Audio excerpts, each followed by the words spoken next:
Ramagundam corporation 11వ డివిజన్లో గురువారం ఉచిత దంత వైద్య శిబిరాన్ని నిర్వహించారు.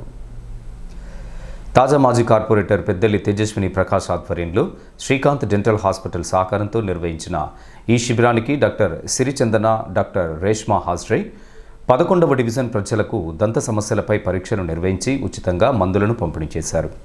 డివిజన్ ప్రజల ఆరోగ్య భద్రత దృష్ట్యా ఈ వైద్య శిబిరాన్ని నిర్వహించినట్లు పెద్దెల్లి తేజస్వి ప్రకాష్ చెప్పారు.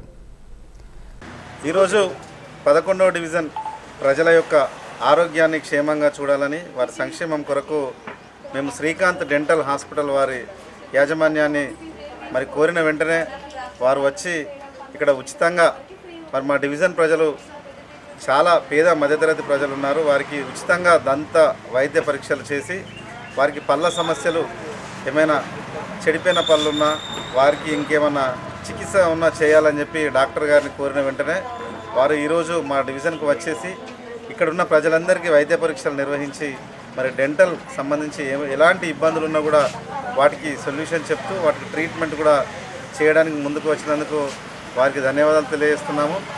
అదేవిధంగా మా యొక్క డివిజన్లో ఉన్న ప్రజలందరికీ వారి ఆరోగ్యాలు క్షేమంగా ఉండాలి, వారు ఎల్లప్పుడూ మంచి సుఖ సంతోషాలతో ఉండాలని మేము కార్పొరేటర్గా గత 2 పర్యాయాలు కూడా ఇక్కడ ఉన్న ప్రజలు మమ్మల్ని ఎంతో ప్రేమ అభిమానంతో గెలిపించారు. వారికి కూడా ఎల్లవేళ వారి సంక్షేమం కోసం వారి యొక్క అభివృద్ధి కోసం మేము ఎప్పటికీ ఆలోచిస్తూ మా యొక్క ఎమ్మెల్యే మక్కాన్ సింగ్ రాజ్ ఠాకూర్ గారి సహకారంతో, మున్సిపల్ మేయర్ కమిషనర్ గారి సహకారంతో ఇక్కడ ఉన్న ప్రజలందరికీ కూడా అనేక సంక్షేమ కార్యక్రమాలు చేయడం జరుగుతూ ఉంది. కార్యక్రమంలో వైద్య సిబ్బంది మోహన్, ప్రశాంత్, రచనతో పాటు ఈర్ల ఓదెలు, అడ్లూరి దుర్గయ్య, లంక పోషం, రజిత, శకుంతల, సుకన్య, రాజేశ్వరి, మధునమ్మ తదితరులతో పాటు అధిక సంఖ్యలో డివిజన్ ప్రజలు పాల్గొన్నారు.